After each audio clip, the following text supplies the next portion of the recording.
Welcome to the City. I'm Anthony Wilson, the Public Information Officer for the City of San Angelo. And joining us today is one of our Assistant City Managers, Rick Weiss. Rick is here to talk about the planned renovation of City Auditorium. Rick, thanks for being with us. Glad to be here.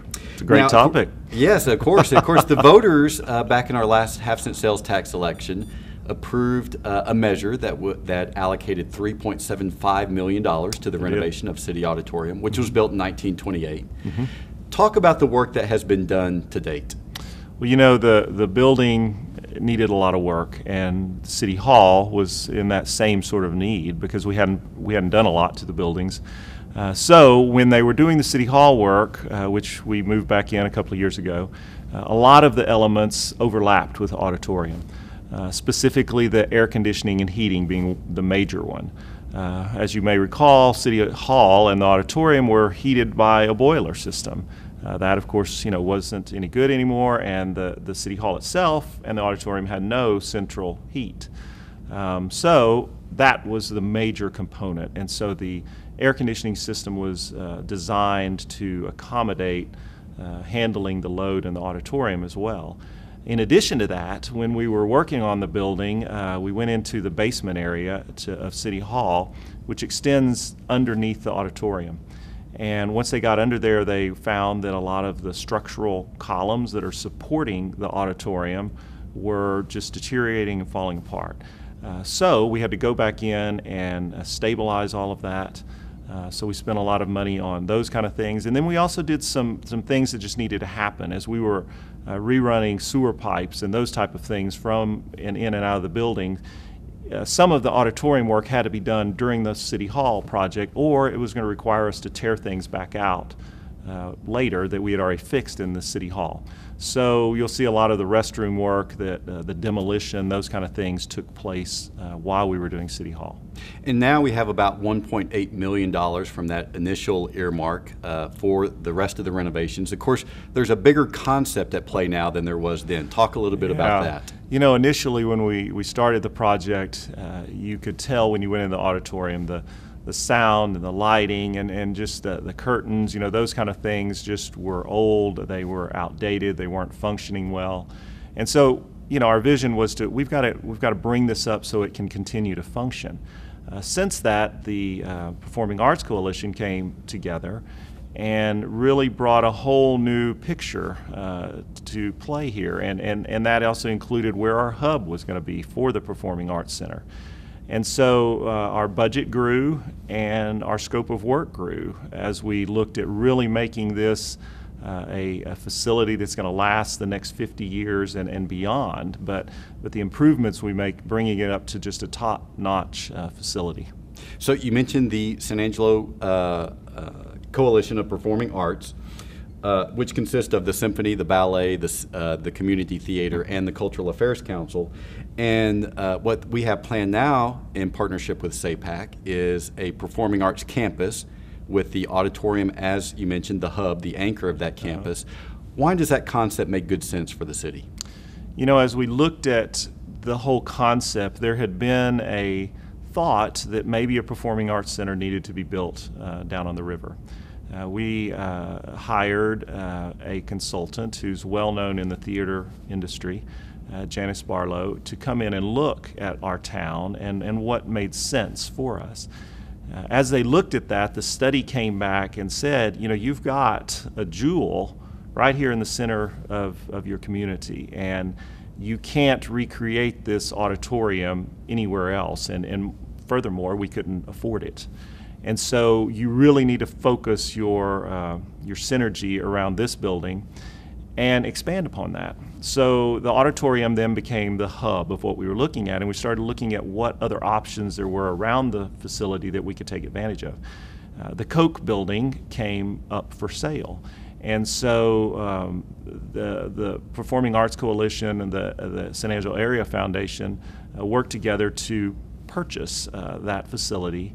And that became then, because it adjoined City Hall practically, so that became a location where we could do the performing arts activities that they wanted to take advantage of. So additional theaters, dance space, all of those things. So it creates an area where all of those arts come together in the center of our city. And as part of this arrangement, SAPAC will actually be the one that will be managing the venue. Again, why do you think that makes good sense for the facility and is beneficial to the community? You know, it makes great sense for the facility just because of the synergy it creates. First off, if you're going to an arts event, you know where it's going to be. It's in that area. And so it's easy for people to find, easy for people to get to. It also helps the arts groups as they look at various things, whether it's ticket sales or maintenance or those kind of things, where they're able to use their money together more efficiently and not have repeated services. I mean, they obviously are going to have some of their own independent areas, but for those things where they can overlap and create synergy, such as ticket sales, they can take advantage of that. So now we're approaching this renovation. What can people expect to be done to the auditorium? Well, we have hired the architect, is Killis Allman, who is a well-known historic architect. He specializes in theaters as well. He was the architect on City Hall, and so we're already building on things that he has already designed for us. So some of that design work was priorly done. So we're working with him, and really, in addition to just the building looking nice when you walk in, you really are going to be able to see some major changes. As you can see on the rear of the building, they're proposing to add additional space on the rear, which will help with our load-ins, load-outs, where we can have additional larger shows that we could never accommodate before. They're looking at the dressing room space. You're looking at simple things. If you're a performer, you know, the stage never was heated or cooled for that matter. So those kind of things that are just, you know, things you would expect. The sound, the lighting. And then some of the major things they're looking at is the seating in the facility. One of the key components was we wanted to keep that historic element of the building. So while we may have the seats redone to be more comfortable, we want to make sure that they retain the historic look. But in addition to that, we'll be looking at the flooring in the facility is starting to crack and crumble. So we may have to replace those things, which could then affect the grade on the facility itself. So your line of sight to the stage could be improved. A lot of major things. This project is going to be helped tremendously by a $3 million gift from Mrs. Elta Joyce McAfee.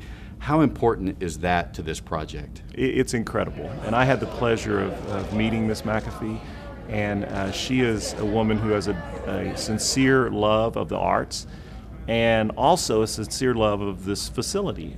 She has had several personal experiences there throughout her life, and so she really wants to see that facility maintained for the future and something that her children and grandchildren and all the people of San Angelo in this area can enjoy.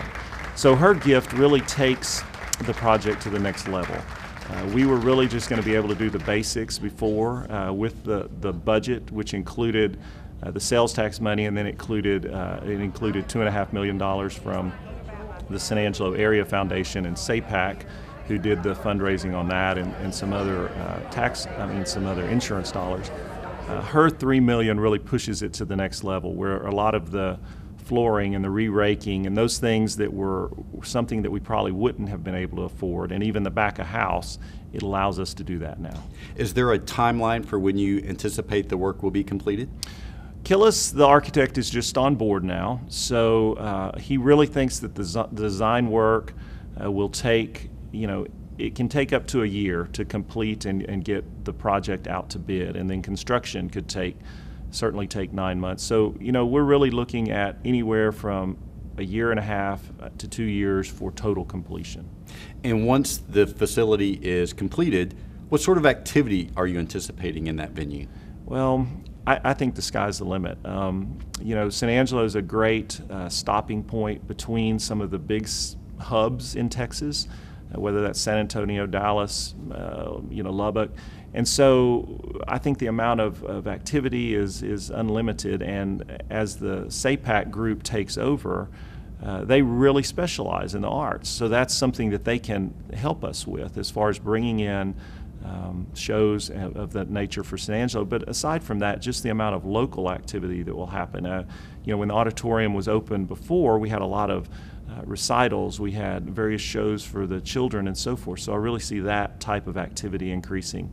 Who knows, maybe we can have some area and regional one-act play performances in this area. That would be great too.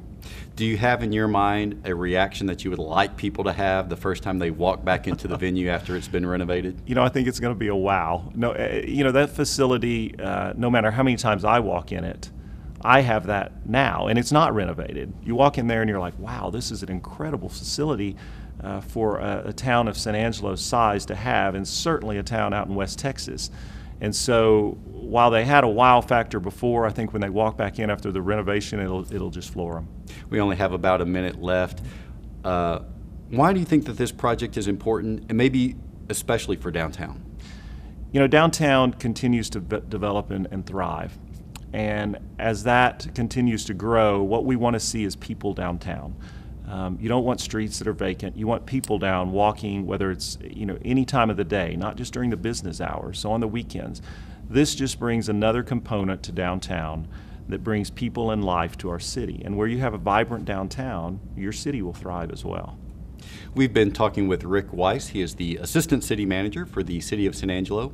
And we'll return in just a moment, but first we're going to take a look at a new program that we've launched to help citizens engage in their city government, COSA University. The City of San Angelo on September 25th launched the most expansive of its 3 new citizen engagement programs. 33 citizens are enrolled in COSA University, COSA being the acronym for City of San Angelo. The Citizens Academy will seek to teach its participants not only what their municipal government does, but how and why. The program's mission is twofold. We're hoping to use this as a springboard for people who will eventually serve on one of our 19 boards and commissions. So we hope to educate and enlighten them to the point that we actually intrigue them about wanting to become more involved and more engaged in their municipal government. The second thing that we hope to accomplish is we want to develop a cadre of goodwill ambassadors for our local city government, so that when they are with their friends and family and co-workers and topics of discussion involving their city government come up, they can weigh in and help to educate and inform and enlighten those family, friends, and co-workers about what it is that their city government is doing, why we're doing it, and how we're doing it. The first class of COSA University students represents a diverse cross-section of the community, with a healthy mix of men and women, ages, ethnicities, and professions. During the first of their 9 monthly classes, they learned about the organizational structure of San Angelo city government. That included lessons on the roles of the city council, the city manager, and the city charter, the document that serves as San Angelo's constitution. I am kind of interested in that structure, government structure, on how the things are put together, who works for who reports to whom, bottom line type thing, that type of information. During introductions, the students also talked about their motivations for applying for COSA U and about the issues in city services that move them most. Many of the participants said they simply want to learn more about their city government. Others voiced the desire to make a tangible difference in their community. I wanted a better understanding of our city government so I could become a more educated voter. I'm a member of 2 boards, and I really hope that by learning more about what the city government, how the city government works, that my participation in those boards can be better. Their interests range from sidewalks and streets to police protection in parks. In the coming months, they'll focus on the matters that matter most to San Angelo, including water, streets, public safety, taxes, and economic development. While COSA University is a pilot program, city officials are viewing it as an important long-range tool to engage and involve more citizens in the level of government that impacts them most, their city government.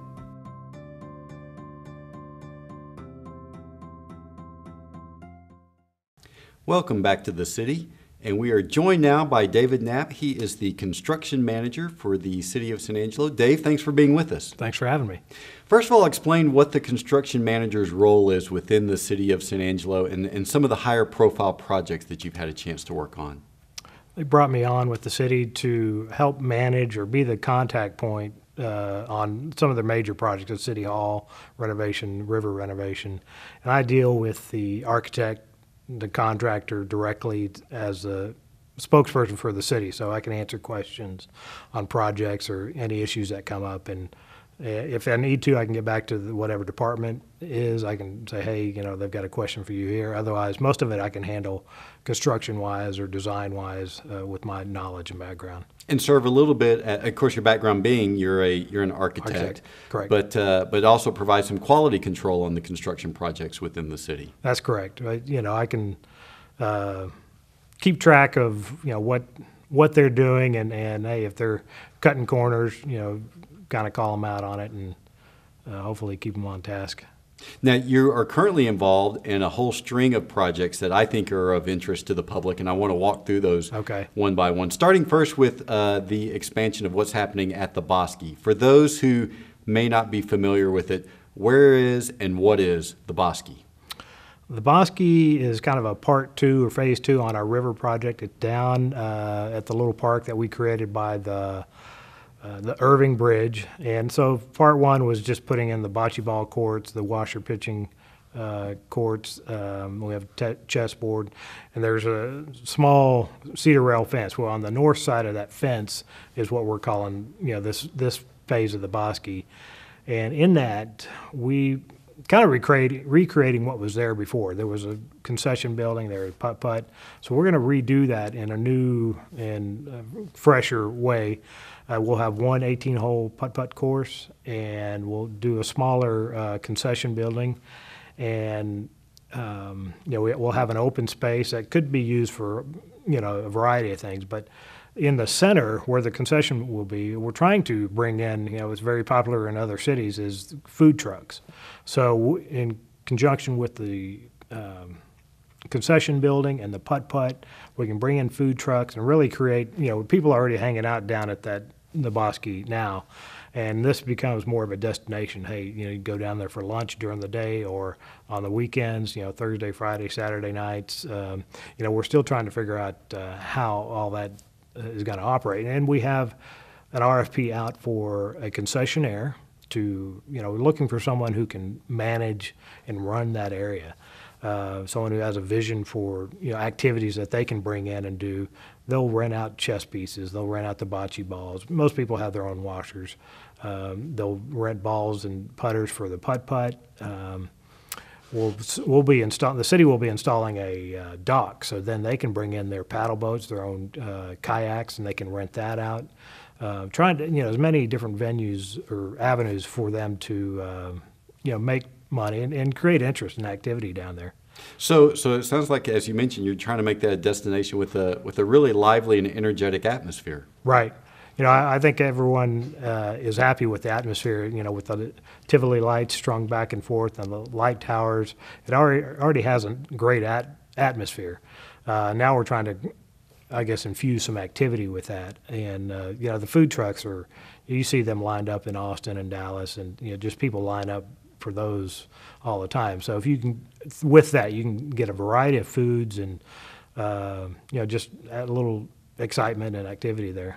Is there a timetable yet for that project? Do you have an estimation about when the construction may begin? We've got, first we put out the RFP for the concessionaire. Which RFP means request for proposals. Correct. And so we're asking people for their ideas. And then in the next couple of weeks, we'll be putting out the drawings for the concession building, as well as request someone who can design and build the putt-putt.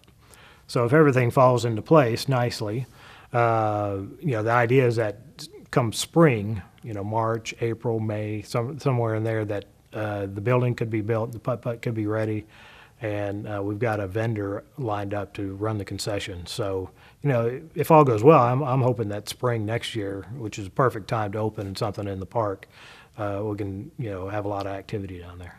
One of the other projects that you're currently involved with is something that the City Council approved funding for last year, and that is a new columbaria at Fairmount Cemetery, historic Fairmount Cemetery. Correct. For those who don't know what is a columbaria? Columbaria is a unique word. It's basically a niche that people put their loved ones who have been cremated. It's a little more affordable. You don't have the grave site and burial and all that. So what we will have are 2 sets of these low wall columbaria. Probably each one will have 232 niches, and most of them are 8 by 8.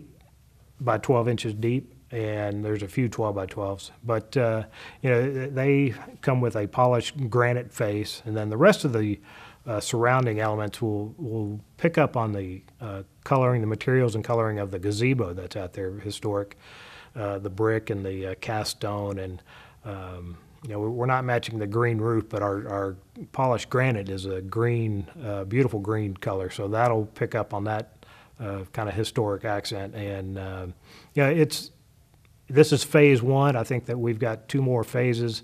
As they have money, they can add on these new columbaria, and we putting pavers.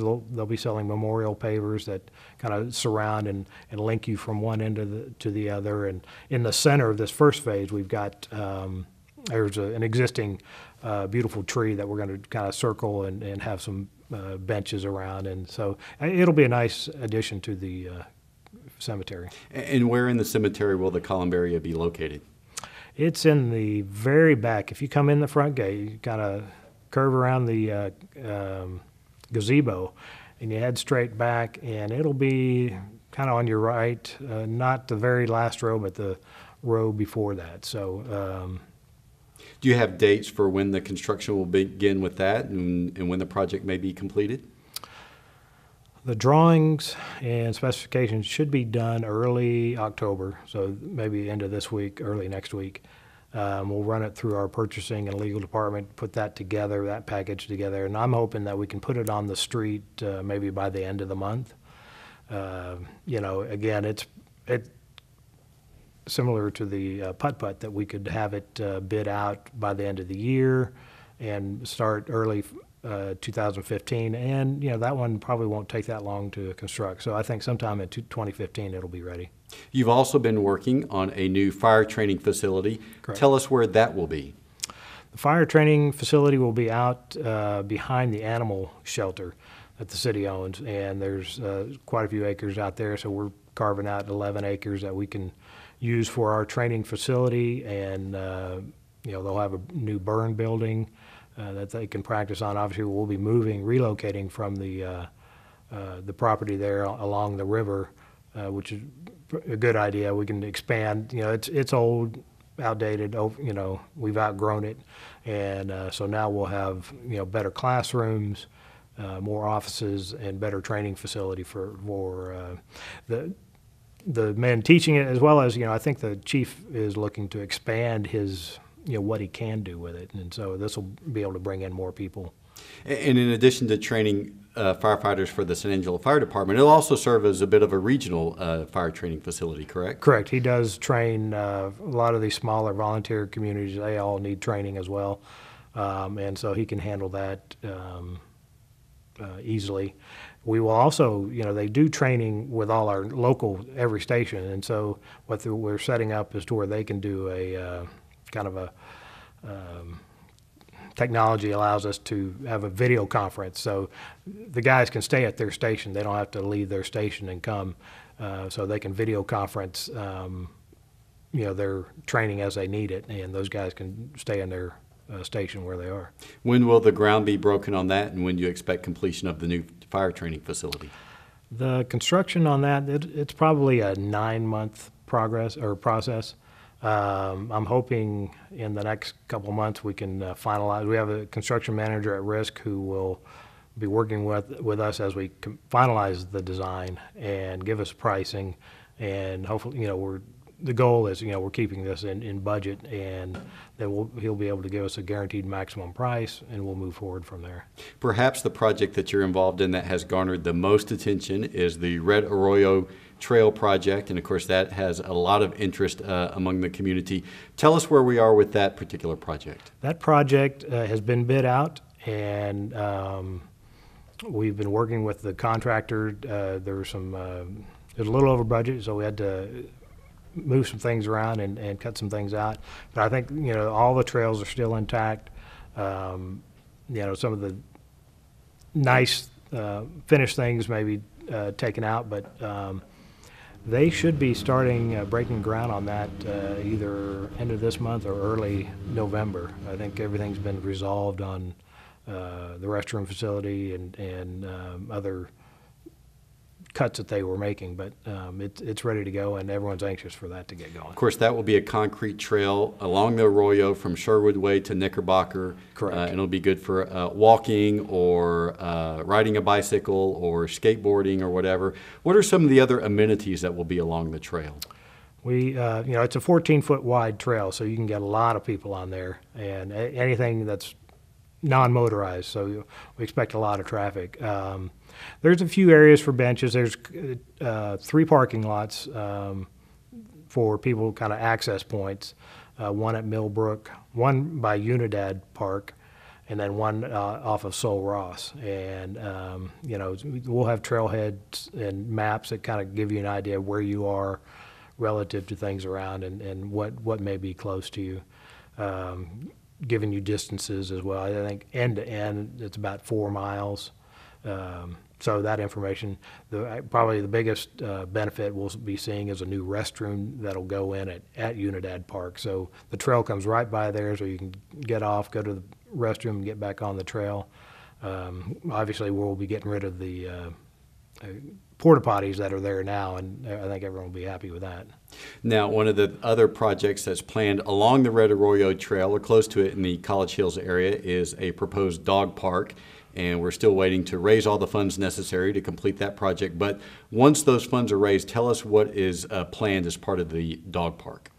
Dog parks, which are new to me as you learn more, it's pretty interesting. They've got, they try and keep the big dog separate from the little dog. So you end up with, overall about 2 acres, 1 acre for small dogs, another acre for the big dogs.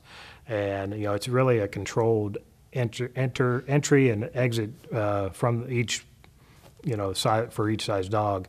And we'll try and incorporate a shade structure, some benches for the owners, pet owners, possibly some things for the dog to climb on, jump on, on their own little playground, so to speak. But, they can just run around free and do what they want to do. Earlier in this episode, we were talking with Rick Weiss, the Assistant City Manager, about City Auditorium. You will have a role in that project. What will that be? That's correct. I was hired originally, to manage the City Hall project. So this is kind of phase 2, if you will, on that. So we were going to complete the annex and redo the inside, bring everything up to speed. I'll be working with the architect and the construction manager who we will be hiring, and again, as the city liaison. And in this project, we'll have SAPAC as one of our partners. So I'll be communicating with them as well. But, really just kind of helping manage that, we're getting everything we want out of the project, within our budget, and just working with all the players that have an interest in it. We've been talking with David Knapp. He is the construction manager for the City of San Angelo, and we hope you'll join us for the next episode of The City.